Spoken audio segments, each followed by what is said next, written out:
പ്രിയ ശ്രോതാക്കളെ നമസ്കാരം. ഞാൻ എൻ്റെ പ്രിയ ഗാനങ്ങൾ. ഇന്ന് ഞാൻ എൻ്റെ പ്രിയ ഗാനങ്ങളിൽ അതിഥിയായി പങ്കെടുക്കുന്നത് 6 പതിറ്റാണ്ടായി ഫോട്ടോഗ്രാഫർ ആയി പ്രവർത്തിക്കുന്ന KS വേണുഗോപാൽ. സ്റ്റുഡിയോയിൽ ഒപ്പം മനേഷ് MP.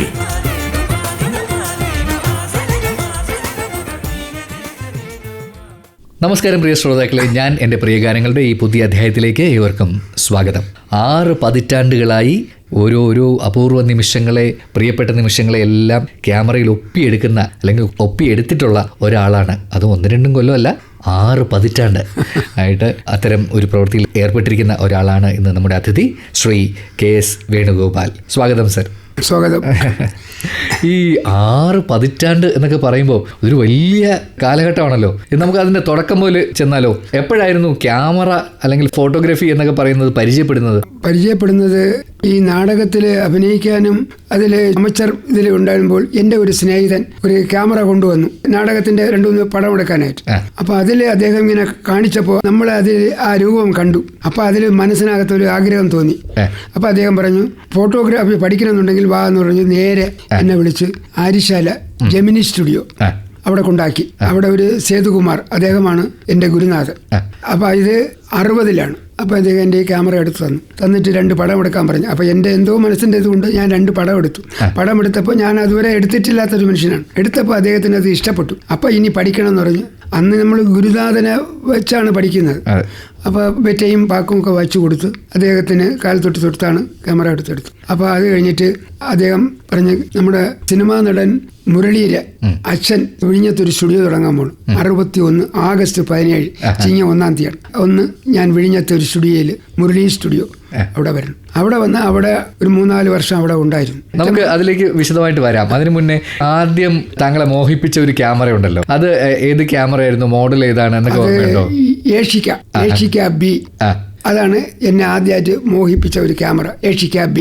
അതിന്റെ ഫിലിം ലോഡിംഗ് റോളുകളായിരുന്നുണ്ടാവില്ലല്ലോ? അത് റോളാണ്, ഫിലിം റോളാണ്. 120 ആണ്. അപ്പൊ അതിൽ 12 ഫിലിം പടം എടുക്കുന്ന ഒരു ഫിലിമാണത്. അതാണ് അതിൽ ഇട്ടത്. ഈ 60-കളുടെ കാലഘട്ടത്തിലും അത്തരത്തിൽ പുറത്ത് കൊണ്ടുപോകാവുന്ന ക്യാമറകൾ ഈ ക്യാമറ കൊണ്ടുപോകാൻ പറ്റും. പക്ഷെ ഈ ക്യാമറയിൽ കാരണം റിലീസർ വലിക്കണം, അതിന് ഇത് മാറ്റണം, അങ്ങനെയുണ്ട്. പിന്നെ കല്യാണത്തിന് പോകുമ്പോൾ ബൾബാണ് സാധാരണ ഉപയോഗിക്കുന്നത്. അപ്പൊ സിൽവാനിയ ബൾബ്, നാഷണൽ ബൾബ്, ഈ 2 ബൾബ് ഫ്ലാഷ് ഉപയോഗിക്കണം. അപ്പോൾ ഒരു ബൾബ് ഒരു പടം എടുക്കാൻ പറ്റുള്ളൂ. ആ കല്യാണ പടമൊക്കെ നമ്മൾ താലി കെട്ടി എടുക്കുമ്പോൾ എടുത്തിട്ട് നമ്മൾ തൊട്ട് അപ്പുറത്ത് ഇറങ്ങണമെങ്കിൽ ഈ ബൾബ് ഊരി വേറെ ബൾബ് വയ്ക്കണം, റിലീസർ വലിക്കണം, എടുത്ത പടത്തിന് വൈൻഡ് ചെയ്ത് മാറ്റിയാലേ 2ാമത്തെ പടം റെഡിയാവുള്ളൂ. ഇത്രയും 1 സെക്കൻഡിൽ നടക്കണം. ഈ ബൾബ് തുടങ്ങണമെങ്കിൽ ഭയങ്കര ചൂടായ സംഭവമാണ്. അപ്പോൾ ഇത്രയും നമ്മൾ ഒരു ഇത് ചെയ്യണം. ചെയ്താണ് അപ്പുറത്ത് നിന്ന് എടുക്കേണ്ടത്. താലികെട്ട് കഴിഞ്ഞ ഉടനെ അപ്പുറത്ത് മാല ഇടുന്നത്. ബൾബുകൾ സാധാരണ ഇത്രയും കോസ്റ്റ്ലി ആയതുകൊണ്ട് അധികം ഉപയോഗിക്കാറില്ല.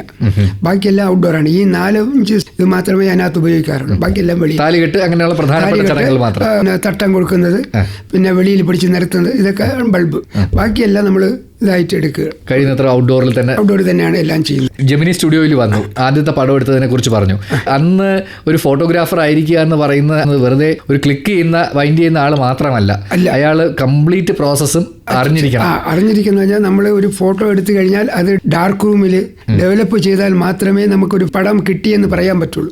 ആ ഡാർക്ക് റൂമിൽ കെമിക്കൽസ് 5 ഐറ്റംസ് കെമിക്കലുണ്ട്. കാർബണേറ്റ്, സോഡിയം സൾഫൈഡ്, മിലിറ്ററി, അതെല്ലാം ചേർത്ത് കുപ്പിയിൽ നല്ല കുലുക്കണം. ഓരോ കെമിക്കൽസ് ഇടുമ്പോഴും ശരിക്ക് കുലുക്കി വെള്ളത്തോട് അലിഞ്ഞ് ചേർന്ന അതാണ് അതിന്റെ പേരാണ് ഡെവലപ്പർ.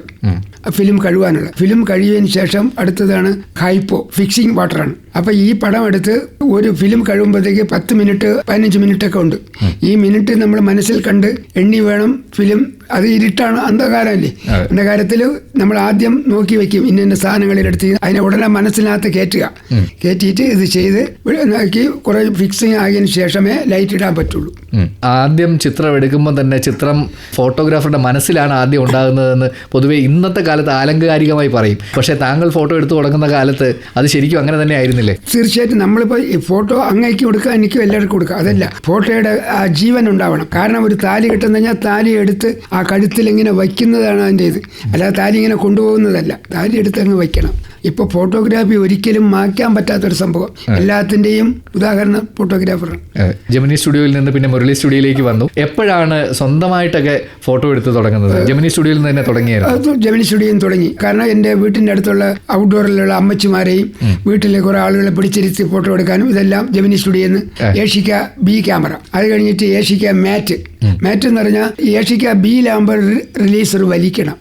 ഈ മാറ്റിൽ റിലീസ് വലിക്കണ്ട. ഈ പടം എടുത്ത് ഇങ്ങനെ ക്രാങ്ക് ചെയ്യുമ്പോൾ തന്നെ അത് ഓപ്പൺ ആയി കഴിഞ്ഞു, അടുത്ത പടം റെഡിയാണ്. പിന്നെ മമ്മിയ ക്യാമറ ഉണ്ട്, മിനോൾട്ട ക്യാമറ ഉണ്ട്, പിന്നീടാണ് നിക്കോൺ. അപ്പൊ ഏഷിക്ക 635 അതിൽ 120 എടുക്കാം, 635 എടുക്കാം. നമുക്ക് അതിനെ കുറിച്ച് കൂടുതൽ സംസാരിക്കേണ്ടതുണ്ട്, സാങ്കേതികമായിട്ടുള്ള കാര്യങ്ങൾ ഉൾപ്പെടെയാണ്. എങ്കിൽ കൂടി നമുക്ക് സംസാരിക്കാം. ഒരു പാട്ട് കേട്ടിട്ട് സംസാരിച്ചാലോ? ഏത് പാട്ട് പറയും? എനിക്ക് നിണമണഞ്ഞ കാൽപ്പാടുകളിൽ പ്രേം നസീർ അദ്ദേഹത്തിന്റെ വീട്ടില് അദ്ദേഹത്തിനെ കുറിച്ച് ചിന്തിച്ചുകൊണ്ടിരിക്കുന്ന ഒരു പാട്ടാണ്. അതാണ് എനിക്ക് ഇഷ്ടപ്പെട്ടത്. ഒരു ഇഷ്ട പാട്ടുകാരനാണെന്നും കൂടി അറിയാം. രണ്ടുപേര് മൂളി കേട്ടാൽ. മാമലകൾക്കപ്പുറത്ത് മരതകപ്പട്ടുടുത്ത് മലയാളം എന്നൊരു നാടുണ്ട്, കൊച്ചി മലയാളം എന്നൊരു നാടുണ്ട്. കാടും കായലും കരകഴി ഒഴുകുന്ന കരണി വയലത്ത് കിളിക്കൂട് പോലൊരു വീടുണ്ട്, കൊച്ചു കിളിക്കൂട് പോലൊരു വീടുണ്ട്. വീട്ടിൻ്റെ ഉമ്മറത്ത് വിളക്കും കൊളുത്തി എൻ്റെ വരവ് കാത്ത് കാത്ത് പെണ്ണിരിപ്പുണ്ട്, ഒരു പെണ്ണിരിപ്പുണ്ട്. പി ശ്രീനിവാസ് പാടിയ പാട്ടാണ്. പി ഭാസ്കരൻ്റെതാണ് വരികൾ. അപ്പോൾ നമുക്ക് എന്തായാലും പാട്ട് കേൾക്കാം. നമ്മൾ ഈ പാട്ടിന് മുന്നേ സംസാരിച്ചുകൊണ്ടിരുന്നത് താങ്കളുടെ ആദ്യകാല ക്യാമറകളെ കുറിച്ചാണ്. എത്ര വയസ്സുണ്ടാവും കൃത്യം ഓർമ്മയുണ്ടോ? എനിക്ക് 19 വയസ്സ്. 20 വയസ്സാവുന്നതിന് ഇല്ല 20 വയസ്സായില്ല. അപ്പോൾ അതിനു മുന്നേ തന്നെ തുടങ്ങി. അപ്പോൾ ഈ 60 വർഷത്തിനകത്ത് ക്യാമറകൾ ഒരുപാട് വ്യത്യാസങ്ങൾ വന്നു. ഫിലിമിൽ നിന്ന് ഡിജിറ്റലായത് വളരെ പ്രകടമായ മാറ്റം. അതല്ലാതെ തന്നെ ഈ കാലത്ത് ഒരുപാട് വ്യത്യാസങ്ങൾ വന്നു. SLRലേക്ക് വന്നു. അപ്പോൾ അത്തരത്തിലുള്ള മാറ്റങ്ങളൊക്കെ ബ്ലാക്ക് ആൻഡ് വൈറ്റ് 120 കഴിഞ്ഞ തന്നെ 35 തന്നെ ബ്ലാക്ക് ആൻഡ് വൈറ്റ് ഉണ്ടായിരുന്നു. അപ്പോൾ അത് കഴിഞ്ഞ പെട്ടെന്ന് കളർ വന്നു, കളർ 120. അപ്പോൾ ആ കളറും ഇതിൻ്റെ എടുക്കുമ്പോൾ സ്പീഡുകൾക്ക് വ്യത്യാസമാണ്. സാധാരണ ബ്ലാക്ക് ആൻഡ് വൈറ്റ് എടുക്കുമ്പോൾ ഈ കളർ പടമത്തിന് എടുക്കാൻ പറ്റില്ല. അത് 120 ഉണ്ട്, 35 ഉണ്ടായിരുന്നു. പിന്നെ സ്ലൈഡ് ഫിലിം ഉണ്ട്.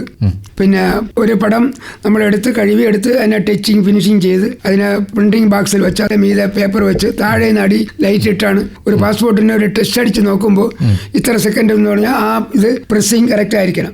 അത് കറക്റ്റ് ആയിരിക്കും. അതേസമയം സ്ലൈഡ് ഫിലിം ഉണ്ട്. ഈ സ്ലൈഡ് ഫിലിമിൽ നമ്മൾ ഫിലിം വെച്ച് പേപ്പർ വെച്ച് അമക്കുമ്പോൾ വളരെ സൂക്ഷിക്കണം. അമർന്ന് കൂടിപ്പോയാൽ അത് പൊട്ടിപ്പോവും. അമർന്നില്ലെങ്കിൽ അതിന്റെ പ്രൊജക്ഷൻ ക്ലിയറായിട്ട് വരില്ല. അതെല്ലാം പ്രയാസങ്ങളുള്ള സംഭവങ്ങളാണ്. അന്ന് ഫിലിം കിട്ടാൻ വളരെയധികം ബുദ്ധിമുട്ടാണ്. അതിനുവേണ്ടിയാണ് ഞങ്ങൾ ഒരു സംഘടന ഉണ്ടാക്കി. ഇന്ന് ഞങ്ങൾക്ക് ഒരു സംഘടന ഉണ്ട്, ആൾ കേരള ഫോട്ടോഗ്രാഫേഴ്സ് അസോസിയേഷൻ, അതായത് AKPA. ഇന്നത്തെ തൊഴിൽ ചെയ്യുന്ന ആളുകളുടെ ജീവനാണ്. അന്ന് മുതലാളിമാർക്ക് മാത്രമാണ് ഒരു സംഘടന ഉണ്ടായത്. അപ്പോൾ അതിൽ നിന്ന് വ്യത്യസ്തമായി ജോസഫ് ചെറിയാൻ സാറും, അദ്ദേഹം കൊട്ടാരത്തിൻ്റെ ഫോട്ടോഗ്രാഫറാണ്, അദ്ദേഹവും ശാരംഗപാണി സാറും കൂടെ ചേർന്നാണ് ഒരു സംഘടന ഉണ്ടാക്കിയത്. തൊഴിലാളികളെയും മുതലാളികളെയും ഈ ഫോട്ടോഗ്രാഫി ജീവിതം ആയിട്ട് എടുത്തവർക്ക് എല്ലാവരെയും ചേർത്ത് ഒരു സംഘടന ഉണ്ടാക്കി. ഈ സംഘടന ഒരു സമയത്ത് സംഘടനയിൽ ഒരു മെമ്പർ മരിച്ചുപോയാൽ അദ്ദേഹത്തിനെ സഹായിക്കാൻ വളരെയധികം ബുദ്ധിമുട്ടായിരുന്നു. ഇന്ന് ആ സ്ഥലത്ത് അദ്ദേഹത്തിനെ സഹായിക്കാൻ സംഘടന ഒരുപാട് കാര്യങ്ങൾ ചെയ്തുകൊണ്ടിരിക്കുകയാണ്. നമ്മൾ നട്ടു വളർത്ത ആ മരം ഇന്ന് വലിയ വൃക്ഷമായി തീർന്നു. ആ വൃക്ഷം നട്ട സമയത്തും ഇന്ന് ആ വലിയ വൃക്ഷമായപ്പോഴും നിൽക്കാനുള്ള ഒരു ഭാഗ്യം എനിക്ക് ദൈവം തന്നിരിക്കുകയാണ്. അതെ, ചെറിയ യാത്രയല്ലല്ലോ, 60 വർഷത്തിലധികം ആയിട്ടുള്ള യാത്രയാണ്. അന്ന് ഈ ഫിലിം കിട്ടാനുള്ള ബുദ്ധിമുട്ടിനെ കുറിച്ച് പറഞ്ഞു. അപ്പോൾ എങ്ങനെയായിരുന്നു ഫിലിം ഒക്കെ കളക്ട് ചെയ്യുന്നത്? അന്ന് പൂനെയിൽ നിന്നാണ് ഫിലിമൊക്കെ പേപ്പർ ഇതൊക്കെ ഹിന്ദുസ്ഥാൻ അവരാണ് ഇത് ഇനിഷ്യേറ്റ് ചെയ്യുന്നത്. അവരൊടുക്കം അതിനെ പിടിച്ചു വെച്ചിട്ട് നമ്മൾ 5 പേപ്പർ ചോദിച്ചാൽ 2 പേപ്പറേ തരുള്ളൂ, 5 ഫിലിം ചോദിച്ചാൽ 1 ഫിലിമേ തരുള്ളൂ. അപ്പോൾ അത്രയും പ്രയാസങ്ങൾ. അതിനെതിരായിട്ട് നമ്മൾ ഈ ഹിന്ദുസ്ഥാൻ ആഫീസിന്റെ മുമ്പ് സത്യാഗ്രഹങ്ങൾ ചെയ്തു. തിരുവനന്തപുരം സെക്രട്ടേറിയറ്റിന്റെ ഫ്രണ്ടിൽ നമ്മൾ ഇതിന് എതിരായിട്ട് സമരങ്ങൾ ചെയ്താണ്. ഓരോ കാര്യങ്ങളും നമ്മൾ സമരം ചെയ്താണ് നേടിയിട്ടുള്ളത്. ഇന്ന് ഈ സംഘടന എന്തെല്ലാം കാര്യങ്ങൾ ചെയ്യുന്നു അതെല്ലാം സമരത്തിൽ കൂടെയും നമ്മളെപ്പോലുള്ള ആളുകളുടെ പ്രവർത്തന ഇതുകൊണ്ടാണ് ഇത് ഉണ്ടായിട്ടുള്ളത്. ഈ ഫിലിമുകളൊക്കെ കിട്ടാനുള്ള ഒരു ബുദ്ധിമുട്ട് വരികയും അതേസമയം നമ്മളെ വർക്കുകൾ ഏൽപ്പിച്ചിട്ടുള്ള ആൾക്കാർ നമ്മളെ കാത്തിരിക്കുകയും ഒക്കെ ചെയ്യുന്ന അവസരങ്ങളിലൊക്കെ ബുദ്ധിമുട്ടുണ്ടായിട്ടുണ്ടോ? ബുദ്ധിമുട്ടുണ്ടെങ്കിൽ വളരെ പ്രയാസം. ഒരാൾ നമ്മൾ ഇന്ന് പടം എടുത്തു കഴിഞ്ഞാൽ 3 അന്ന് കൊടുത്താൽ മതി. അപ്പോൾ ഈ 3 ദിവസവും കഴിഞ്ഞ് കിട്ടാതെ വരുമ്പോഴത്തേക്ക് ഒരു പടം എടുത്തു, അതിനെ ടച്ച് ചെയ്ത് ഫിനിഷ് ചെയ്ത് പേപ്പറിൽ പ്രിന്റ് അടിക്കണമെങ്കിൽ പേപ്പർ വേണം. പേപ്പർ കിട്ടാതെ വരുമ്പോൾ ആ ആവശ്യം ഞങ്ങൾക്ക് ഇന്ന ആവശ്യത്തിനുള്ളതായിരുന്നു, നിങ്ങൾ ഇങ്ങനെ ആയാൽ. അപ്പോൾ നമ്മളെന്ന് പറഞ്ഞാൽ ഒരു തിരുവനന്തപുരത്ത് പ്രധാനപ്പെട്ട കുറേ സ്റ്റുഡിയോകളുണ്ടല്ലോ. അപ്പോൾ ഈ സ്റ്റുഡിയോകളിൽ ചെന്ന് പേപ്പർ വായിക്കുമ്പോൾ അവർ നമ്മളെയും ഈ തൊഴിലാളികളെയും ദ്രോഹിപ്പിക്കാൻ നോക്കുന്ന ആളുകളുമുണ്ട്. മനസ്സിലായി? അപ്പം നമുക്ക് പ്രയാസം പറയുമ്പോഴത്തേക്ക് അവർ പറയും നിങ്ങളിങ്ങനെ എടുത്ത് നമ്മൾ പ്രയാസപ്പെടുത്തല്ലോ. അപ്പം നമ്മൾ അവരെ കാല് താങ്ങി ഇല്ല, നാളെ തീർച്ചയായിട്ടും കൊണ്ടുവരാന്ന് പറഞ്ഞാൽ എവിടെയെങ്കിലും ചെന്ന് ഒരു ഷീറ്റ് പേപ്പറെങ്കിലും വാങ്ങിച്ച് 2 പാഠം കൊടുക്കാന്നുള്ള ഒരു പടമെങ്കിലും കൊടുത്ത് അവരെ കാര്യങ്ങൾ നേടാൻ വളരെയധികം ബുദ്ധിമുട്ടാണ്. പക്ഷെ ഇന്നങ്ങനെയല്ല. ഇന്നിപ്പോൾ എല്ലാം ആളുകൾക്ക് എടുത്ത ഉടനെ കാണുന്നതാണ്. നമ്മൾ അന്ന് എടുത്ത് ഡെവലപ്പ് ചെയ്താലേ ഞാൻ ഫോട്ടോ എടുത്ത് കിട്ടിയെന്ന് എൻ്റെ മനസ്സിനകത്ത് വരാൻ പറ്റുള്ളൂ. ഇപ്പോൾ താങ്കൾ ഡിജിറ്റൽ കാലത്തും ഫോട്ടോ എടുക്കുന്നുണ്ട്. ആ ഫിലിമിൽ നിന്ന് മാറി പൊതുവേ ആൾക്കാർ വയസ്സാകും തോറും ഈ ടെക്നോളജിയോട് പൊതുവെ വിമുഖത പ്രകടിപ്പിക്കുന്നവരാണ് എന്ന് പറയും. പക്ഷെ താങ്കൾ ഇപ്പോഴും ഡിജിറ്റൽ ക്യാമറയിൽ ഫോട്ടോ എടുക്കുന്നുണ്ട്. ഫോട്ടോഗ്രാഫി എൻ്റെ ജീവിതത്തിലും എൻ്റെ രക്തത്തിൽ അലിഞ്ഞതാണെന്ന് എനിക്ക് തോന്നൽ. അപ്പം അതുകൊണ്ടാണ് എൻ്റെ അവസാനം വരെ അയ്യോ ഇന്നലെയും അദ്ദേഹം ഫോട്ടോ എടുത്ത ആളാണല്ലോ എന്ന് ജനം പറയണം. അതാണ് എൻ്റെ മനസ്സിൻ്റെ ഒരു. പിന്നെ എനിക്ക് ഫോട്ടോഗ്രാഫി എടുത്തതിൽ ഏറ്റവും വേദനാജനകമായ ഒരു ഫോട്ടോ എടുത്തിട്ടുണ്ട്. തിരുവനന്തപുരത്ത് പാപ്പനംകോട് 8 വയസ്സായ ഒരു പയ്യൻ ഒരു കാളവണ്ടി ഇങ്ങനെ പോകുമ്പോൾ അതിൻ്റെ പിറക്കെ പിടിച്ചുകൊണ്ട് പോവുകയായിരുന്നു. അപ്പോൾ പിറക്കയിൽ നിന്നും ഒരു ലാറി വന്ന് ഇടിച്ച് അദ്ദേഹത്തിൻ്റെ ഈ കഴുത്ത് മുറിഞ്ഞ് ആ വണ്ടിയിൽ അതിനകത്തായി. അപ്പോൾ ഉടൽ താഴെ വീഴുന്നു. ആ ഒരു ഫോട്ടോ ചില സമയത്ത് ഞാൻ അങ്ങനെ ഇരിക്കുമ്പോൾ എനിക്ക് ഇന്നലെ രാത്രി ഈ സംഭവങ്ങൾ വിചാരിച്ചപ്പോൾ എൻ്റെ മനസ്സിനകത്ത് അതൊരു പ്രയാസത്തിലുള്ള ഒരു ഇതാണ്. അതുപോലെ സന്തോഷമുള്ള നിമിഷങ്ങളില്ലേ? സന്തോഷം എന്ന് പറഞ്ഞാൽ ഒരു അമ്മച്ചി, എൻ്റെ വീട്ടിൻ്റെ കുറച്ച് അമ്മച്ചിക്ക് ഗവൺമെന്റിന്റെ ആനുകൂല്യങ്ങൾ പൈസ കിട്ടിയപ്പോൾ അവർ പറഞ്ഞു എന്നെ വിളിക്കുന്നത് സ്വാമി എന്നാണ്. അപ്പോൾ പറഞ്ഞു സ്വാമി എനിക്കിതാ ഇന്ന് ഇത്ര രൂപ കിട്ടി എന്നവരിങ്ങനെ കാണിച്ചതും. അപ്പം ഞാൻ ഒരിടത്ത് പടം എടുക്കാൻ പോയിട്ട് വരികയാണ്. അപ്പോൾ അതൊരു ക്ലിക്ക്, അതെനിക്ക് സന്തോഷമായി. പിന്നെ അത് പോയിട്ട് ഞാൻ ഒരു ദിവസം കോവളത്ത് ഒരു ഫോട്ടോ എടുത്തുകൊണ്ട് വരുമ്പോൾ 2 മദാമ്മമാര് തൊണ്ടൽ വെട്ടുകായിരുന്നു. അപ്പൊ സന്ധ്യ സൂര്യൻ അസ്തമിക്കുകയാണ്. ഒരു മദാമ ഇരിക്കുന്നു, മറ്റേ മദാമ നിന്ന് ഇങ്ങനെ തൊണ്ടൽ. അപ്പൊ ഇതിങ്ങനെ പൊങ്ങി വരികയാണ്. സൂര്യന്റെ അവരെ ഇത് അടിച്ചപ്പോൾ ഭയങ്കരമായിട്ട് ഒരു പ്രൊജക്ഷൻ, അത് ഞാനൊരു ഫോട്ടോ എടുത്തു. അത് കേരള കൗമുദിയിലും ഇന്ത്യൻ എക്സ്പ്രസിലെല്ലാം ആ ഫോട്ടോ വന്നു. കൊട്ടാരക്കാർക്ക് ഫോട്ടോഗ്രാഫി വലിയ ഇഷ്ടമാണ്. അത് അവർ കാണുകയും അവരെ ഇത് ആരാണെന്ന് വിളിച്ച് കോണിക്ക ഫിലിമിലാണ് ആ പടം എടുത്തത്. അന്ന് കളർ കോണിക്ക ഫിലിമിലാണ്. അപ്പൊ ആ കോണിക്ക ഫിലിം അവരെ വിളിച്ച ഒരു ഫംഗ്ഷൻ കൂട്ടി അദ്ദേഹത്തിനെ കൊണ്ട് എനിക്ക് മഹാരാജാവിന്റെ ഒരു ഫോട്ടോ തരികയും കൊട്ടാരത്തിലെ സെക്രട്ടറി എനിക്കൊരു പൊന്നാട ഇടുകയും ഒരു ചെറിയ പാരിതോഷികവും ആ പടം ഫ്രെയിം ചെയ്ത് വെച്ചിട്ടുണ്ട്. പിന്നെ കല്യാണ ഫോട്ടോ ആദ്യമായിട്ട് എടുത്തത് എൻ്റെ ഒരു അങ്കിളിന്റെ ഫോട്ടോയാണ്. നമുക്കത് പറയാം. ഈ ഒരു പാട്ട് കേട്ടിട്ട് നമ്മളെ കുറിച്ച് പറയാം. ഏത് പാട്ട് പറയും? കള്ളിച്ചെല്ലമ്മ. കള്ളിച്ചെല്ലമ്മയിൽ നസീർ തന്നെയാണ് അതിലും പാടനാണ്. ഷീല ഇങ്ങനെ ഇരിക്കുമ്പോൾ അദ്ദേഹം വള്ളത്തിൽ ഇവിടെ നിന്നും യാത്ര പറഞ്ഞു പോവുകയാണ്. കരിമുകിൽ കാറ്റിലെ രജനി തൻ വീട്ടിലെ കനകാംബരങ്ങൾ വാടി കടത്തുവള്ളം യാത്രയായി യാത്രയായി യാത്രയായി കരയിൽ നീ മാത്രമായി. 83 വയസ്സുള്ള ഒരാളുടെ പാട്ടാണ് നിങ്ങൾ ഈ കേട്ടുകൊണ്ടിരിക്കുന്നത്. പി ജയചന്ദ്രനാണ് സിനിമയിൽ പാടിയിരിക്കുന്നത്. ഭാസ്കര മാഷിന്റെ പാട്ടാണ്. നമുക്ക് പാട്ട് കേൾക്കാം. നമ്മൾ ഈ പാട്ടിന് മുന്നേ സംസാരിച്ചുകൊണ്ടിരുന്നത് താങ്കളുടെ ഒരു വെഡ്ഡിംഗ് ഫോട്ടോഗ്രാഫി എടുത്തതിനെ കുറിച്ചിട്ടാണ്. ആദ്യത്തെ വെഡ്ഡിംഗ് ഫോട്ടോഗ്രാഫി. അതെ, എൻ്റെ ആദ്യത്തെ വെഡ്ഡിംഗ്. അതിന് ഞാൻ 3 ബൾബാണ് അവിടെ കൊണ്ടുപോയത്. താലികെട്ടിന്റെ ഒരു ബൾബ്, പിന്നെ അദ്ദേഹത്തിന് തട്ടം വാങ്ങിച്ച ഒരു ബൾബ്, പിന്നെ വെളിയിൽ നിർത്തിയ ഒരു ബൾബ്. അങ്ങനെ 3 ബൾബ്. പക്ഷേ ആ വെളിയിൽ നിർത്തി എടുത്ത ഫോട്ടോ ഇന്നും കരിങ്കലാണ്, അവിടെ ഇരിപ്പുണ്ട്. അദ്ദേഹത്തിന്റെ ഒരു ഫോട്ടോ എടുത്തു. അദ്ദേഹത്തിന്റെ മകന്റെ കല്യാണവും ഞാൻ എടുത്തു. ഈ അടുത്ത കാലത്ത് അദ്ദേഹത്തിന്റെ മകന്റെ ജാതകം കൂടെ, കല്യാണം അടുത്ത ചിങ്ങത്തിലാണ്. അപ്പൊ ജാതകം കൂടെ എടുത്തു. അപ്പൊ ഒരു 3 തലമുറയുടെ എടുക്കാനുള്ള ഭാഗ്യം എനിക്ക് ഉണ്ടായിരിക്കുകയാണ്. അതെ, ഈ കൗതുകം തന്നെയാണ് ഞാൻ സൂചിപ്പിക്കാൻ ഉദ്ദേശിച്ചത്. ഇതിനിടയിൽ സിനിമയിലും പ്രവർത്തിച്ചല്ലോ. സിനിമയിൽ സ്റ്റിൽ ഫോട്ടോഗ്രാഫറായിട്ട് വർക്ക് ചെയ്തിട്ടുണ്ടല്ലോ. ഉണ്ട്. ഉത്സവമേള, അത് സുരേഷ് ഗോപിയും ഉർവശി, ഭീമൻ രഘുവും മുകേഷും നളിനി, ഇവരെല്ലാം ഒരു സിനിമ ഏതാണ് ഈ പെൺകുട്ടി എടുത്തതെന്ന് വെച്ചാൽ ഒരു തമിഴ്നാട്ടിലുള്ള ഒരു പ്രൊഡ്യൂസറാണ് വന്ന് എടുത്തത്. രാവിലെ മുതൽ രാത്രി വരെ എടുത്തത്. നളിനി വീട്ടിൽ നിന്നും പിണങ്ങി സ്വന്തം വീട്ടിലേക്ക് വരുന്നതാണ്. പക്ഷേ അത്രയും എടുക്കാൻ പറ്റിയിട്ടില്ല. ഇവർ എന്ന് വെച്ചാൽ അദ്ദേഹത്തിനെ നശിപ്പിക്കാന്നുള്ള ആളുകളാണ്. അന്ന് അച്ഛൻ കുഞ്ഞ്, വേണു നാഗവള്ളി ഒക്കെ ഉള്ളായിരുന്ന സമയത്താണ്. അപ്പൊ ഈ ആനയിൽ ഈ സിനിമയിലെല്ലാം ഒരു ഫോട്ടോ കൊടുക്കും. അത് നളിനിയെ പിടിച്ചിരുത്തിയിട്ട് ഇവർ രണ്ടുപേരും ഇങ്ങനെ ചുണ്ടുവയ്ക്കുന്ന ഒരു ഫോട്ടോ അതെടുത്ത് നാനയിൽ കൊടുക്കും, സിനിമയിലല്ല. അപ്പൊ അങ്ങനെ ഒരു പടം ഇവരെടുത്തു. അതിനുശേഷം കോവളത്ത് ഭീമൻ രഘുവിന്റെ ഒരു സിനിമ ഷൂട്ടിംഗ്. അപ്പൊ അത് കണ്ടപ്പോൾ തന്നെ അദ്ദേഹം എന്നെ വിളിച്ച്, അന്ന് അദ്ദേഹത്തിന് ഒരുപാട് മുകേഷിനൊക്കെ ഒരുപാട് സ്റ്റില്ല് ഞാൻ അവിടെ വെച്ച് എടുത്തു കൊടുത്തിട്ടുണ്ട്. അന്ന് സിനിമയിലെ സ്റ്റിൽ എന്ന് പറയുന്നത് സ്റ്റില്ലെന്ന് പറഞ്ഞാൽ നമ്മളിന്ന് എടുത്ത് എത്ര സമയമായാലും പിറ്റേന്ന് രാവിലെ 3 മണിക്ക് മുമ്പ് നമ്മൾ ക്വാർട്ടർ സൈസ് പ്രിന്റ് കൊടുക്കണം. ഈ പ്രിന്റ് നോക്കിയാണ് അടുത്ത് മേക്കപ്പ് ചെയ്യേണ്ടത്. കണ്ടിന്യൂറ്റി ശരിക്കും പറഞ്ഞാൽ സ്റ്റിൽ ഫോട്ടോഗ്രാഫറുടെ റെഫറൻസിലാണ്. പക്ഷേ അത് നമുക്ക് പൈസ തരാനൊക്കെ വലിയ പ്രയാസങ്ങളാണ്. നമ്മൾ എടുത്ത് പ്രയാസപ്പെട്ട് മെരിലാൻഡ് സ്റ്റുഡിയോയിൽ അന്ന് ഔട്ട്ഡോർ കുറവാണ്, ഇൻഡോർ ആണ്. ഭയങ്കരമായ 2 ഫ്ലോറുണ്ട്. അതിലെല്ലാം ലൈറ്റ് അടിച്ച് അവരിൽ നിന്ന് ഒരുപാട് വേർത്തെടുത്താണ് അവർ ഇതെല്ലാം അവരെന്ന് വെച്ചാൽ നമ്മളൊരു പടം എടുക്കുമ്പോൾ നമ്മൾ സ്റ്റില്ലെന്ന് വിളിക്കും. അപ്പം നമുക്ക് ആവശ്യമുള്ള ലൈറ്റ്. അപ്പം ഈ സിനിമയുടെ ക്യാമറയിൽ ഇതും നമ്മുടെ ക്യാമറയിലും ലൈറ്റിന് വ്യത്യാസമുണ്ട്. അപ്പം ഈ സ്റ്റില്ലെടുക്കുമ്പോൾ നമുക്ക് ഫ്ലാഷ് ഇടാൻ പാടില്ല, ഓപ്പൺ ലൈറ്റിലാണ്. അപ്പം നമ്മൾ ഡയഫ്രവും സ്പീഡും കൂട്ടി വേണം എടുക്കാൻ. അപ്പം അത് നമ്മൾ നേരത്തെ റെഡിയായി നിൽക്കണം. തിയേറ്ററിലെല്ലാം ഈ ബോർഡിൽ ഒട്ടിക്കുന്ന നമ്മൾ എടുക്കുന്ന സ്റ്റില്ലിൻ ഫോട്ടോയാണ്. അതാണ് സ്റ്റിൽ ഫോട്ടോ വയ്ക്കുന്നതാണ്. അപ്പം നമ്മൾ നോക്കുമ്പോൾ സ്റ്റില്ലെന്ന് വിളിക്കണം. അപ്പോൾ ഉത്സവമേളയിൽ ഞാൻ ഈ ഷൂട്ടിങ്ങിനിടയിൽ തന്നെ സ്റ്റില്ലെടുത്തു. അപ്പോൾ അതിലെ ഒരു ക്യാമറാമാൻ വിജയൻ, അപ്പോൾ അദ്ദേഹം ചോദിച്ചു, താങ്കൾക്ക് ഇത് കിട്ടിയോ? ഞാൻ പറഞ്ഞു കിട്ടി. അപ്പോൾ അതൊരു ചലഞ്ച് പോലെ ഞാൻ പറഞ്ഞ് കളർപ്പാടതാണ്, നാളെ ഞാൻ 10 മണിക്ക് മുമ്പ് ഇതിൻ്റെ സ്റ്റില്ല് അടിച്ചുതരാം. അപ്പോൾ അദ്ദേഹം വിചാരിച്ചത് കിട്ടില്ല. ഞാനത് കുറച്ച് ദിവസം കൊണ്ട് നോക്കിക്കൊണ്ടിരിക്കുകയായിരുന്നു. അപ്പോൾ ഇദ്ദേഹത്തിൻ്റെ ക്യാമറ ലൈറ്റിൻ്റെ കൂടെ എൻ്റെ ക്യാമറയുടെ ലൈറ്റിനെ കുറച്ച് അതെടുത്തു. അത് ഞാൻ പിറ്റേ ദിവസം കൊണ്ട് കൊടുത്തപ്പോൾ അദ്ദേഹം എന്നെ കെട്ടിപ്പിടിച്ച് അദ്ദേഹത്തിൻ്റെ ഒരു പേന എൻ്റെ പാക്കറ്റിൽ കുത്തി തന്നു. അങ്ങനെ ഞാൻ ഇരിക്കുന്നു. വളരെ സന്തോഷമുള്ള ഒരു മൊമെന്റ് ആണ്. എല്ലാം വളരെ ലൈവായിട്ട് നടക്കുന്ന സ്ഥലത്ത് എക്സ്പോഷർ മനസ്സിൽ തന്നെ കാൽക്കുലേറ്റ് ചെയ്യാന്ന് പറയുന്നത് ചെറിയ കാര്യമല്ല. അതാണ് നമ്മളെ പെട്ടെന്നുള്ള ആഗ്രഹത്തിന്റെ ഇതാണ്. പിന്നെ എൻ്റെ ഒരു സ്നേഹിതൻ സിനിമ പ്രൊഡ്യൂസറാണ് രഘുനാഥ്. അപ്പം അദ്ദേഹം ഈ രതീഷിന്റെ റൂമിലാണ് മമ്മൂട്ടി കിടക്കുന്നത്, ഇവിടെ തിരുവനന്തപുരത്ത് തന്നെ. അപ്പം അദ്ദേഹത്തിന് വിളിക്കാനായിട്ട് പോയപ്പോഴത്തേക്ക് രതീഷ് ചെന്ന് മമ്മൂട്ടിയുടെ പറയും, ഡേയ് നിനക്കൊരു ഫുൾ ചാൻസ് ഞാൻ വാങ്ങിച്ചു വെച്ചിരിക്കുകയാണ്, നീ ഒന്ന് റെഡി ആയിട്ട് വരണം. അപ്പം ഞങ്ങളുടെ പടം സംവിധാനം ചെയ്യാൻ പോകുന്നത് ഷാൻലി ജോസ് എന്നാണ്. അപ്പം അദ്ദേഹം പറഞ്ഞാൽ ഇവനൊന്നും വേണ്ട, കാരണം പേരെടുത്തില്ലല്ലോ, നമ്മൾ പിന്നെ വരാം എന്ന് പറഞ്ഞ് നമ്മൾ തിരിച്ചു വന്നളഞ്ഞു. വന്നപ്പോഴത്തേക്ക് മമ്മൂട്ടി റെഡിയായി വന്നപ്പോൾ മറ്റവൻ പറഞ്ഞു, ഡേ നിന്നെ വേണ്ടെന്ന് പറഞ്ഞിട്ടാണ് പോണത്.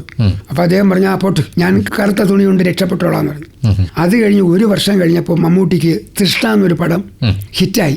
അപ്പൊ നമ്മൾ വിളിക്കാൻ പോയപ്പോൾ റോഡിൽ കൂടെ ഭിക്ഷ എടുത്താലും നിങ്ങളുടെ പടത്തിൽ ഞാൻ വരൂല എന്ന് പറഞ്ഞിട്ടുണ്ട്. സ്റ്റുഡിയോയുടെ അപ്പുറത്ത് വിൽസ് നഴ്സിംഗ് ഹോം ഉണ്ട്, അവിടെ ഒരു സിനിമയുടെ ഷൂട്ടിങ്ങിനുള്ള വീടാണ്. അവിടെ മമ്മൂട്ടിയുടെ ഗോഡ്മാൻ ഒരു പടം ഷൂട്ടിങ്ങിന് വന്നു. അപ്പൊ അതിന്റെ കുറെ പടം എടുക്കാൻ ഞാൻ പോയി. അപ്പൊ ഞാൻ കുറച്ച് ഇരുന്നപ്പോൾ ഞാനൊരു പഴയ ഒരു കാര്യം അങ്ങയോട് പറയും. അപ്പൊ അങ്ങ് വേറെ ഒന്നും വിചാരിക്കല്ല, ചേട്ടൻ പറയണം. ഞാൻ പറഞ്ഞു ഇങ്ങനെ ഇന്ന കാര്യമാണ്. അപ്പൊ അദ്ദേഹം ചാടി എഴിച്ച് എന്നെ കെട്ടിപ്പിടിച്ച് അദ്ദേഹത്തിന്റെ സ്റ്റിൽ ഫോട്ടോഗ്രാഫർ വിളിച്ച് ഞങ്ങൾ രണ്ടുപേരെയും ചേർത്ത് ഒരു ഫോട്ടോ എടുക്കാൻ പറഞ്ഞു. മമ്മൂട്ടി ഞാൻ കൂടെ തോളോട് ചേർന്ന് നിൽക്കുന്ന ഒരു ഫോട്ടോ. അപ്പൊ അദ്ദേഹത്തിന് വേണമെങ്കിൽ പറയാമായിരുന്നു, അതല്ല അന്ന് എന്ന് പറഞ്ഞില്ല. അപ്പൊ അതാണ് ആ മനസ്സ്. അപ്പൊ അതുകൊണ്ട് നമ്മൾ ഇതിൽ നിന്നും ഒരു മനുഷ്യനെയും നമ്മൾ താഴെയാണെന്ന് പറയാൻ പാടില്ല. ഇന്നും ആ ഷാൻലി ജോസ് ഈ മണക്കാട് ഇരിപ്പുണ്ട്, കപ്പലിനെയും കുറിച്ചുണ്ട്, അതിലൊന്നും ആയില്ല. അപ്പൊ ഇന്ന് മമ്മൂട്ടി ലോകം അറിയുന്ന ആളായി. അപ്പോൾ നമ്മൾ പഴയ ഒരുപാട് കാര്യങ്ങൾ പറഞ്ഞു. അപ്പോൾ അതിനിടയിൽ ഒരു പാട്ട് കൂടി കേട്ടാലോ? കേൾക്കാം. ഏത് പാട്ട് പറയും? മഞ്ഞലയിൽ മുങ്ങി തോർത്തി ധനുമാസ ചന്ദ്രിക വന്നു, നിന്നെ മാത്രം കണ്ടില്ലല്ലോ, നീ മാത്രം വന്നില്ലല്ലോ, പ്രേമ ചകോരി ചകോരി. മഞ്ഞലയിൽ മുങ്ങി തോർത്തി ധനുമാസ ചന്ദ്രിക വന്നു, നിന്നെ മാത്രം കണ്ടില്ലല്ലോ, നീ മാത്രം വന്നില്ലല്ലോ. ഓ, ജയചന്ദ്രന്റെ പാട്ട് വയ്ക്കാം, മഞ്ഞലയിൽ മുങ്ങി തോർത്തി. നാടകത്തിൽ നിന്നാണ് ശരിക്കും പറഞ്ഞാൽ താങ്കൾ ഈ ഫോട്ടോഗ്രാഫി ഭ്രമത്തിലേക്ക് വന്നു എന്ന് വേണമെങ്കിൽ പറയാം. മറ്റൊരു നാടക രംഗത്ത് വളരെ സജീവമായിരുന്ന ആളാണ്. ആ കാലം ഒന്ന് ഓർമ്മിച്ച് പറയാമോ? ഞങ്ങളൊരു ഫ്രണ്ട്സ് ആർട്സ് ക്ലബ്ബ് എന്ന് പറഞ്ഞൊരു ക്ലബ്ബ് ഉണ്ടാക്കി. അപ്പോൾ അതിന് ധനശേഖരനടുത്ത ഒരു നാടകങ്ങൾ. ആദ്യത്തെ നമ്മുടെ നാടകം കലയും ചെങ്ങലയാണ്. അതിലെ ഒരു വയസ്സായ ആളിൻ്റെതാണ്, എൻ്റെ ഒരു വീട്ടിലെ കാരണവരാണ്. ആ കാരണവർക്കാണ് എനിക്ക് വിക്രം നായർ ട്രോഫിയിൽ അവാർഡ് കിട്ടിയത്. സെക്കൻഡ് പ്രൈസാണ് കിട്ടിയത്. തിരുവനന്തപുരത്ത് വളരെ പ്രസിദ്ധമായ ഒരു കോമ്പറ്റീഷൻ, ശ്രീമൂലം അവിടെയാണ് അതിൻ്റെ ഇതെല്ലാം വയ്ക്കുന്നത്. അപ്പോൾ ശ്രീരംഗം വിക്രം നായരായിരുന്നു, അദ്ദേഹം ഇലക്ഷൻ ബോർഡിലെ ആളാണ്. അദ്ദേഹമായിരുന്നു ഞങ്ങളെ സംവിധായകൻ.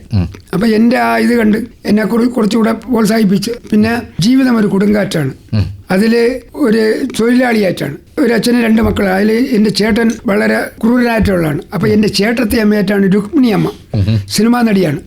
അവരാണ് എൻ്റെ ചേട്ടത്തി അമ്മയായിട്ട് അഭിനയിച്ചത്. വേറൊരു സഹോദരിയാണ് മാലതി, അതും ക്ഷീണ്ടശ്വരത്തിലാണ്. അപ്പം ഇവരെല്ലാം വൈകുന്നേരം വിളിച്ചുകൊണ്ടുവന്ന് രാത്രി നമ്മൾ നടന്നാണ് കരമനയായിരുന്നു എൻ്റെ വീട് കൊണ്ടാക്കേണ്ടത്. അങ്ങനെ ഒരുപാട് ത്യാഗങ്ങൾ അനുഭവിച്ചാണ് നമ്മൾ ഈ റിഹേഴ്സൽ ക്യാമ്പൊക്കെ എവിടെയായിരുന്നു? നെടുങ്കാട് നമുക്ക് ഒരു ക്ലബ്ബുണ്ട്, ആ ക്ലബ്ബിൽ വെച്ചായിരുന്നു ഇതെല്ലാം നടന്നിരുന്നത്. ഇതിനിടയിൽ സിനിമയിലും അഭിനയിച്ചു. കാട്ടുമൈനയില് ശബ്ദം കൊടുക്കുന്ന 2 സീനുണ്ടായിരുന്നു. അതായത് നമ്മള് കാട്ടുരാജാവായിട്ടാണ് മുട്ടത്ര സോമൻ. അപ്പൊ ഷീല കാട്ടിൽ അകപ്പെട്ടപ്പോൾ ഷീലയെ നമ്മൾ മരം കൂടെ ഉണ്ടാക്കി അതിനകത്ത് അടച്ചിട്ടിരിക്കുകയാണ്. അപ്പൊ ഈ കാട്ടാനകൾ ഓടി വരികയാണ്.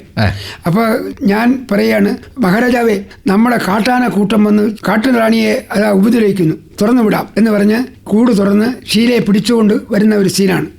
അതൊരു ഇതായിട്ട് അന്ന് ഷീല ചെറിയ റോളിൽ വരുന്നതേ ഉള്ളൂ. അപ്പൊ അന്ന് സുബ്രഹ്മണ്യത്തിൻ്റെതാണ് ആ ഒരു സിനിമ. പിന്നെ ഈ ആന വളർത്തിയ വാനമ്പാടി, അതില് മിസ് കുമാരി, അതും കാട്ടിൻ്റെതാണ്.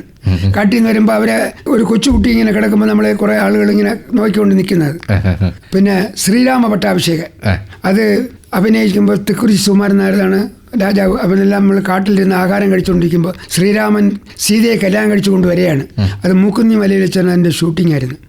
കഴിച്ചു വരുമ്പോഴത്തേക്ക് പരശുരാമൻ യുദ്ധം, അതിൻ്റെ ക്യാമറാമാനും സംവിധായകനും GK രാമു, മദ്രാസിലുള്ള ആളാണ്. ശിവാജി ഗണേശൻ്റെ കൂടെ ആലയമണി, അത് ഔട്ട്ഡോർ എല്ലാം മെരിലാൻഡ് സ്റ്റുഡിയോയിലായിരുന്നു. അപ്പൊ ഞങ്ങൾ ഈ വേണ്ടപ്പെട്ടവരെ കൊണ്ടുപോകും. കോവളം ആ ബീച്ചിൽ എവിടെ ഇരുന്നുണ്ട് ഒരു പാട്ട്, ചട്ടി ചുട്ടതേടാ കൈ വിട്ടതേടാ എന്നുള്ളൊരു പാട്ട് പലയടിച്ച് വരുമ്പോൾ നമ്മൾ ശിവാജി ഗണേശന്റെ കൂടെ നമ്മൾ ഇങ്ങനെ പാറയിൽ ഇരിക്കുന്നത്, അതെല്ലാം വലിയ ഇതാണ്. അങ്ങനെ വളരെ മനോഹരമായിട്ടുള്ള കുറെ സിനിമകളിൽ മുഖം കാണിക്കാൻ പറ്റിയെന്നുള്ളതാണ്. കൂടുതലും മെരിലാൻഡിന്റെ, കാരണം നമ്മൾ രാവിലെ ചെന്ന് നിൽക്കണം, വണ്ടി വരുമ്പോൾ നമ്മൾ റെഡിയായി നിൽക്കണം. പിന്നെ നസീർ സാറ് കരമന കൂടെയാണ് വണ്ടിയിൽ പോണത്. അദ്ദേഹത്തിന്റെ 711 നമ്പർ, ഫോർഡ് വണ്ടിയാണ്. ഫോർഡ് വണ്ടിയിലാണ് അദ്ദേഹത്തിനെ കയറ്റി കൊണ്ടുപോകുന്നത്. താങ്കളോട് സംസാരിക്കുമ്പോൾ മലയാള സിനിമയുടെ തന്നെ ഒരു വലിയ ചരിത്രം കൂടിയാണ് നമ്മൾ സംസാരിച്ചു പോകുന്നത് എന്നുള്ളതാണ്. ഇതിനിടയിൽ ഫോട്ടോഗ്രാഫറായി കുറെ കാലം കൂടി കഴിഞ്ഞപ്പോഴത്തേക്ക് ഈ ടൂർ ഫോട്ടോഗ്രാഫിയിൽ കുറച്ചു കാലം പ്രവർത്തിച്ചല്ലോ. ഉണ്ടായിരുന്നു. എന്തൊക്കെയായിരുന്നു നമ്മള് സിനിമയിൽ ആദ്യം ഞങ്ങൾ കട്ടൗട്ട് ഉണ്ടാക്കിയത് നമ്മുടെ സ്റ്റുഡിയോക്കാരാണ്. അതായത് ഒരു കാറിനകത്തിരുന്ന് ഫോട്ടോ എടുക്കുന്നത്. കട്ടൗട്ടിൽ കാർ ഉണ്ടാക്കിയിട്ട് നമ്മൾ കാറിന്റെ ഇങ്ങനെ വെച്ചിട്ട് പിറവശത്ത് ആളിനെ കസേരയിൽ ഇരുത്തും. ഇത് നമ്മൾ ഫോട്ടോ എടുക്കുമ്പോൾ വെളിയിൽ കാണുമ്പോഴത്തേക്ക് കാറിൽ അദ്ദേഹം ഇരിക്കുന്ന പോലെ അങ്ങനെ ആയിരുന്നു. പിന്നെ MGRന്റെയും ശിവാജി ഗണേശന്റെയും നസീറിന്റെയും ഒക്കെ കട്ടൗട്ട് ഉണ്ടാക്കി അവരെ തോളിൽ പിടിച്ചുകൊണ്ടിരിക്കുന്ന ഫോട്ടോ. പിന്നെയാണ് നമ്മൾ അതിനെ മാറ്റിയിട്ട് ഇവർ രണ്ടുപേരും ഫിലിം, പടത്തിന്റെ ഫിലിം ഇട്ട് ആദ്യം ഇവരെ പടം പ്രിന്റ് ചെയ്യും. അതിനെ അടച്ചു വെച്ചിട്ട് മറ്റവരെ ഇടും. ഇട്ടിട്ട് നടുക്ക് ഒരു വെള്ള ലൈൻ വന്നു. അപ്പൊ അതിനെ നമ്മൾ പ്രിന്റ് എടുക്കുമ്പോൾ ഈ കൈ കൊണ്ടിങ്ങനെ ഇലാർജറാണ്, ഇലാർജിൽ കൂടെയാണ് പ്രിന്റ് എടുക്കേണ്ടത്. ഇട്ട് അതിങ്ങനെ കാണിക്കുമ്പോൾ അത് ഇത് അങ്ങ് മാറി അങ്ങ് പോകും. അഡ്ജസ്റ്റ്മെന്റിലാണ്. കാറിന്റെ കൊടുക്കാൻ ഒറിജിനൽ കാറിന്റെ ഫോട്ടോ ശംഖുമുഖത്തൊക്കെ കൊണ്ടിട്ട് കാറിന്റെ പ്ലീമത്ത് കാറ് മുകളിൽ ടാപ്പില്ലാത്ത കാറിന്റെ ഇത് ഇട്ടിട്ട് സ്റ്റീറിംഗ് കൊടുത്ത് ഫോട്ടോ എടുക്കും. അപ്പൊ ആദ്യം കാറിന്റെ ഫോട്ടോ, എന്നിട്ട് ആ കാറിന്റെ ഇതിനെ അടച്ചിട്ട് ആളിന്റെ ഫോട്ടോ. ഈ ഗ്ലാസ്സിൽ അതൊക്കെ കുറച്ച് പ്രയാസപ്പെട്ട സംഭവങ്ങളാണ്. പക്ഷെ എടുത്തിട്ട് അന്ന് എടുക്കുമ്പോൾ പോസ്റ്റ് കാർഡ് സൈസ് ഫോട്ടോ ആണ്. അന്ന് ഒരു പാക്കറ്റിൽ 100 പേപ്പറാണ്. അപ്പൊ ഇന്ന് എടുത്തിട്ട് നാളെ കൊടുത്താൽ മതി. അപ്പൊ നമ്മള് ഒരു മാസമാണ് നമുക്ക് എക്സിബിഷൻ കൊടുക്കുന്നത്. ചിലപ്പോൾ നമുക്ക് ഒരു 15 ദിവസം കൂടെ കൂട്ടിത്തരും. അതും നമ്മൾ ചെയ്യാൻ പറ്റും. അപ്പൊ പിന്നെ നമ്മൾ ക്യാൻവാസ് ചെയ്യണം. നമ്മൾ എടുക്കുമ്പോൾ കാർമേഘ പടങ്ങളിൽ ഒളിച്ചു കളിക്കുന്ന അമ്പിളിക്കല, അതെ അത് നിങ്ങളുടെ കുഞ്ഞുങ്ങളെ ഇരുത്തി അതിൽ എടുക്കാം എന്ന് പറഞ്ഞ് നമ്മൾ അനൗൺസ്മെന്റ് കൊടുക്കണം. എങ്കിൽ ആളുകൾ എന്നിട്ട് അവര് പറയുന്നത് ഞങ്ങളുടെ ക്യാമറയ്ക്ക് പിന്നിൽ പ്രവർത്തിക്കുന്ന സിനിമ ക്യാമറാമാനാണ് വേണിജി എന്നൊക്കെയാണ് പറയുന്നത്. അപ്പൊ ഈ കോട്ടയത്ത് നമ്മൾ എക്സിബിഷൻ കിടന്നപ്പോൾ കോളേജ് വിട്ട് പെൺകുട്ടികളൊക്കെ ഇങ്ങനെ വരുമ്പോ ഈ അനൗൺസ്മെന്റ് ചെയ്യുമ്പോൾ അപ്പൊ അന്ന് ഞാൻ വെള്ള പാന്റ് ബണ്ണിയുടെ ഉടുപ്പാണ്, അതൊക്കെ ഇട്ട് താടിയുണ്ട്. അപ്പൊ ഇതൊക്കെ കണ്ട് ക്യാമറാമാൻ, സിനിമ ക്യാമറാമാൻ. അപ്പൊ സിനിമ ആളുകളുടെ ഫോട്ടോകളൊക്കെ വെച്ചിട്ടുണ്ട്. അപ്പൊ സിനിമയിൽ പ്രവർത്തിച്ച ആളെന്നുള്ള ഇതില് വളരെ രസകരമായിട്ടുള്ള ഒരു അനുഭവങ്ങൾ കൂടി ഉണ്ടായിരുന്നല്ലേ. നമുക്ക് ഒരു പാട്ട് കൂടി കേട്ടാലോ? ഏത് പാട്ട് പറയും? സർവ്വക്കല്ലില് വെള്ളാരം കുന്നത്. അതെ, നാടകഗാനമാണ്. അതെ, നാടകഗാനം. അപ്പൊ നമുക്ക് എന്തായാലും ഒരു വ്യത്യാസത്തിന് ഒരു നാടകഗാനം കേൾക്കാം. വെള്ളാരം കുന്നിലെ വെള്ളാരം കുന്നിലെ വെയിൽമുത്ത നേരത്ത് കുളിരും കൊണ്ടോടിവാ കാറ്റേവാ കാറ്റേവാ. വെള്ളാരം കുന്നിലെ വെയിൽമുത്ത നേരത്ത് കുളിരും കൊണ്ടോടിവാ കാറ്റേവാ. ഓൻവിയുടെ വരികളാണ്, ദേവരാജന്റെ സംഗീതവും. നമുക്ക് പാട്ട് കേൾക്കാം. ഫാമിലിയെ കുറിച്ച് പറഞ്ഞു കഴിഞ്ഞാൽ താങ്കളുടെ അച്ഛൻ ഒരു സ്വാതന്ത്ര്യ സമര സേനാനിയായിരുന്നു. എൻ്റെ അച്ഛൻ സ്വാതന്ത്ര്യ സമര സേനാനിയാണ്. അദ്ദേഹം താമ്രപത്രം കിട്ടിയാളാണ്. ഡോക്ടർ രാജേന്ദ്ര പ്രസാദിന്റെ നിന്നാണ് അദ്ദേഹം താമ്രപത്രം വാങ്ങിക്കുന്നത്. തക്കല അദ്ദേഹം സ്വാതന്ത്ര്യത്തിന് എൻ്റെ ചേട്ടന്റെ സ്വർണ്ണ അരഞ്ഞാണം ഊരി വിറ്റ് 9 പേർക്ക് കോൺഗ്രസ് ഡ്രസ്സൊക്കെ വാങ്ങിച്ചു കൊടുത്ത് തക്കല സമരം ചെയ്താണ് അദ്ദേഹത്തിന് അറസ്റ്റ് ചെയ്തത്. ഈ സ്വാതന്ത്ര്യത്തിന് ശേഷം വിജയലക്ഷ്മി പണ്ഡിറ്റ് തക്കല വന്നപ്പോൾ എന്നെ കൊണ്ട് ഞാൻ വെള്ള പാൻറ് വെള്ള ഷർട്ട് ഇട്ട് മേശപ്പുറത്ത് കയറ്റി നിർത്തി അവരെ ഒരു ഹാരം ഇട്ടത് എൻ്റെ മനസ്സിൽ ഇന്നും ഓർമ്മ ഉണ്ട്. കരമന കെ ജി ശങ്കർ എപ്പോഴും വൈറ്റ് ആൻഡ് വൈറ്റിലാണ് വേണു സാറ്. അതെ, എന്താണ് ചെറുപ്പം മുതലെയാണോ ഈ വൈറ്റ് ആൻഡ് വൈറ്റ് ആണോ? അതെ, യാദർശ്യമായിട്ട് ഞാൻ ഒരു നാൾ യേശുദാസിനെ കാണേണ്ട ഇടവന്നു. തിരുവനന്തപുരത്ത് പഴഞ്ചര കോവിൽ, അവിടുത്തെ കല്ലിടാനായിട്ട് യേശുദാസിനാണ് വിളിച്ചത്. അപ്പോൾ അതിന് ഫോട്ടോ എടുക്കാൻ പോയത് ഞാനാണ്. അന്ന് എൻ്റെ കളർ ഉടുപ്പാണ് ഈ ലൈൻ ആയിട്ടുള്ള. അപ്പോൾ അദ്ദേഹത്തിൻ്റെ ഫോട്ടോ ഒക്കെ എടുത്തുകൊണ്ടിരുന്നപ്പോൾ അദ്ദേഹം ചോദിച്ചു, താങ്കൾ ഒരു കലാകാരനല്ലേ? എന്നെയും താങ്കളെയും കാണുമ്പോൾ നമ്മൾ തമ്മിലുള്ള എന്തോ ബന്ധമുള്ളതോടെ തോന്നുന്നു. അപ്പോൾ താങ്കൾ ഇനി വെള്ള ഇടണം. നമ്മൾ ശരി, എനിക്ക് വെള്ളയിലൂടെ താല്പര്യം വന്നു. അപ്പോൾ ഈ ഫോട്ടോയും ഞാൻ വച്ചിട്ടുണ്ട്. വലിയൊരു കലാകാരൻ അനുഗ്രഹിച്ച് നൽകിയ വെള്ളം കൂടിയാണ്. എപ്പോഴും വേണുചേട്ടൻ സംസാരിക്കുമ്പോഴത്തേക്ക് പറയുന്ന ഒരു കാര്യമാണ്, കഴിയുന്നത്രയും കാലവും ഫോട്ടോഗ്രാഫർ ആയിരിക്കണം. 60 കൊല്ലം കഴിഞ്ഞിട്ടും ഈ പാഷൻ എങ്ങനെയാണ് വിടാതെ കൊണ്ടു നടക്കുന്നത്? നമുക്കൊന്നും ആയിട്ടില്ല, ഇനിയും എത്രയോ എടുക്കാൻ കിടക്കുകയാണ്. അപ്പൊ അതിനുള്ള ആ സമയം കിട്ടിയില്ല എങ്കിലും ഫോട്ടോഗ്രാഫി ഇന്ന് ഒരിക്കലും മായാൻ പറ്റാത്തതാണ്. അപ്പൊ എന്റെ ആഗ്രഹവും തീരില്ല. അപ്പൊ ഞാൻ എത്രത്തോളം എടുക്കണോ അത്രത്തോളം അല്ല.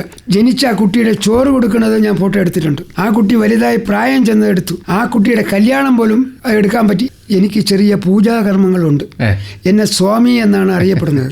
അപ്പൊ എൻ്റെ വീട്ടിൽ ചെറിയ ഇതൊക്കെ ഉണ്ട്. അപ്പൊ ഈ രതീഷ് കല്യാണം കഴിഞ്ഞ് 9 വർഷം കൂടെ കുട്ടികളില്ലായിരുന്നു.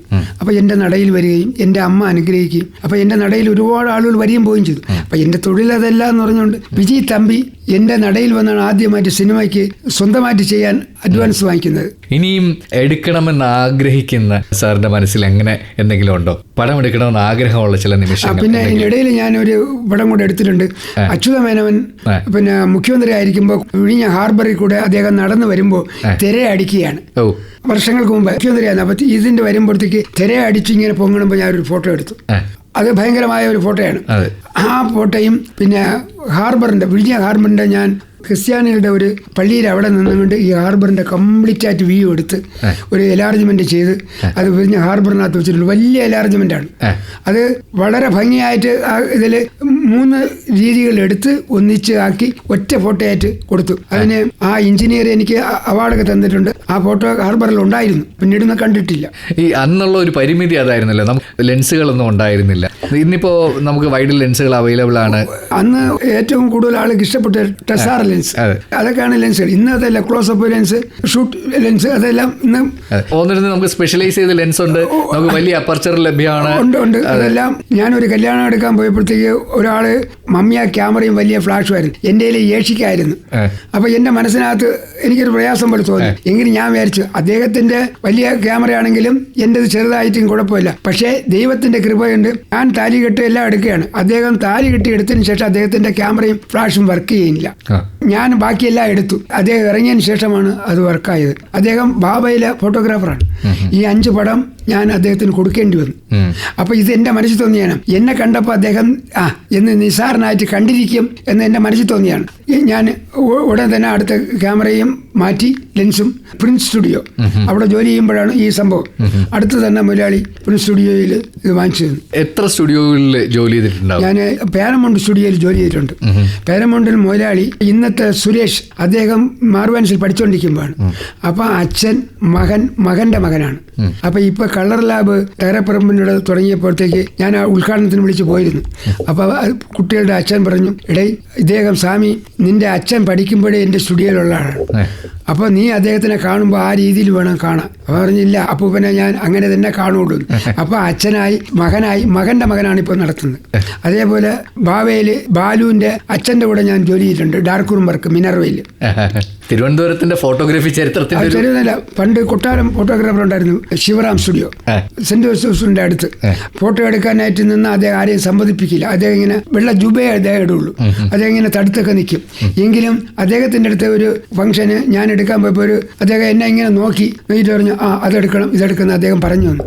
അപ്പൊ എന്തുകൊണ്ടോ എന്തോ എന്റെ ഇതിൽ തോന്നി അദ്ദേഹം അത് ചെയ്തതാണ്. അങ്ങനെ ഒരുപാട് കാര്യങ്ങൾ നമ്മളിപ്പോൾ സംസാരിച്ചു. ഫോട്ടോഗ്രാഫിയുടെ തിരുവനന്തപുരത്ത് ഏതാണ്ട് ചരിത്രം തന്നെ നമ്മളിപ്പോൾ സംസാരിച്ചു കഴിഞ്ഞു. വളരെയധികം സന്തോഷം ഇത്രയും നേരം ഇവിടെ വന്നതിലും ഞങ്ങളോട്. എന്റെ സംഘടന എന്നെ ഇന്ന് പൊക്കി. ആ സംഘടനയിൽ ഇന്നിപ്പോ സംഘടന ഞങ്ങൾക്ക് ഒരുപാട് ആനുകൂല്യങ്ങൾ നൽകി. അതും കൂടെ ഒന്ന് പറയും. കാരണം അന്ന് നമ്മളൊരു മെമ്പർ എന്തെങ്കിലും മരണപ്പെട്ട അദ്ദേഹത്തിന് സഹായിക്കാൻ പറ്റാത്ത സ്ഥലത്താണ് ഇന്ന് ഒരുപാട്. ആ സഹായം പോയിട്ട് നമ്മുടെ സംഘടനയെ എൻ്റെ കുടുംബത്തിനെയും സഹായിക്കാനുള്ളൊരു സാന്ത്വനം പദ്ധതി എന്നുകൊണ്ട് ഒരു പദ്ധതി തുടങ്ങിയിട്ടുണ്ട്. അത് ഒരാൾ മരിച്ചു കഴിഞ്ഞാൽ 100 രൂപ നമ്മൾ ഇടണം. അത് ഇവിടം തൊട്ട് അങ്ങ് അറ്റം വരെയുള്ള ആളുകൾ ഇപ്പം 10 ലക്ഷം രൂപയാണ് സംഘടന കൊടുത്തുകൊണ്ടിരിക്കുന്നത്. ഈ വർഷം നമുക്ക് 15 പേര് മരണപ്പെട്ടു. ഇനി 13 പേർക്ക് കൊടുത്തു. ഇനി 2 പേർക്ക് കൊടുക്കാനുള്ളൂ. അത് ഈ സർട്ടിഫിക്കറ്റ് കിട്ടാത്തതുകൊണ്ടാണ്. അത്രയും സംഘടന നമ്മളെ എല്ലാവരെയും ചേർത്ത് വെച്ചിരിക്കുകയാണ്. അപ്പോൾ അതാണ് പറഞ്ഞത്, സംഘടന ഇന്ന് വലുതായിപ്പോയി.